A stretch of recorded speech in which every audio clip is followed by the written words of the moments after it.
ದಾಂಡೇಲಿಯ ಸುಭಾಷ್ ನಗರದ ಕ್ರೀಡಾಂಗಣದಲ್ಲಿ ಹರಡಿಕೊಂಡಿರುವ ಮದ್ಯದ ಖಾಲಿ ಬಾಟಲಿಗಳು ಹಾಗೂ ತ್ಯಾಜ್ಯ ವಸ್ತುಗಳು, ಸೂಕ್ತ ಕ್ರಮಕ್ಕೆ ರೋಷನ್ ನೇತ್ರಾವಳಿ ಆಗ್ರಹ.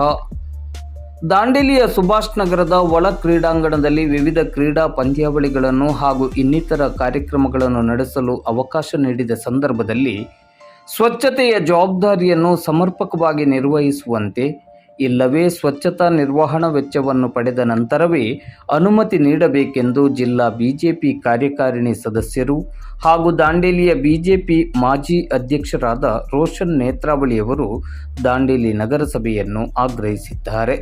ಅವರು ಇಂದು ಸೋಮವಾರ ಸಂಜೆ ಮಾಧ್ಯಮಕ್ಕೆ ನೀಡಿದ ಮಾಹಿತಿಯಲ್ಲಿ, ತಾನು ಕಳೆದ 18-20 ವರ್ಷಗಳಿಂದ ದೈಹಿಕ ವ್ಯಾಯಾಮಕ್ಕಾಗಿ ವಾಕಿಂಗ್ ಮಾಡಲು ಸುಭಾಷ್ ನಗರದ ಒಳ ಕ್ರೀಡಾಂಗಣಕ್ಕೆ ಬರುತ್ತಿದ್ದೇನೆ. ಆದರೆ ಇತ್ತೀಚಿನ ದಿನಗಳಲ್ಲಿ ಕ್ರೀಡಾಂಗಣದಲ್ಲಿ ಸ್ವಚ್ಛತೆಯು ಮಾಯವಾಗುತ್ತಿದೆ. ಮುಂಜಾನೆ ಕ್ರೀಡಾಂಗಣದಲ್ಲಿ ಕಾಲಿಟ್ಟರೆ ತಂಪು ಪಾನೀಯ, ಮದ್ಯದ ಖಾಲಿ ಬಾಟಲುಗಳು, ನೀರಿನ ಖಾಲಿ ಬಾಟಲುಗಳ ಜೊತೆಗೆ ಪ್ಲಾಸ್ಟಿಕ್ ತ್ಯಾಜ್ಯಗಳು ಎಲ್ಲೊಂದರಲ್ಲಿ ಹರಡಿಕೊಂಡಿರುತ್ತದೆ. ಮಕ್ಕಳು, ಯುವಕರು, ಮಹಿಳೆಯರು, ವೃದ್ಧರು ಇಲ್ಲಿ ವಾಯು ವಿಹಾರಕ್ಕೆಂದು ಬರುವುದು ಸಾಮಾನ್ಯ. ಆದರೆ ಇಲ್ಲಿಯ ಅಸ್ವಚ್ಛತೆಯಿಂದ ಎಲ್ಲರಿಗೂ ತೊಂದರೆಯಾಗುತ್ತಿದೆ.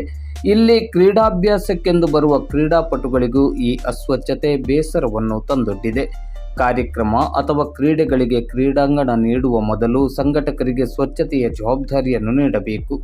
ಇಲ್ಲದಿದ್ದರೆ ಅನುಮತಿ ನೀಡುವ ಮುನ್ನವೇ ಸ್ವಚ್ಛತಾ ನಿರ್ವಹಣಾ ವೆಚ್ಚವನ್ನು ಕಡ್ಡಾಯವಾಗಿ ಪಡೆದುಕೊಳ್ಳಬೇಕು.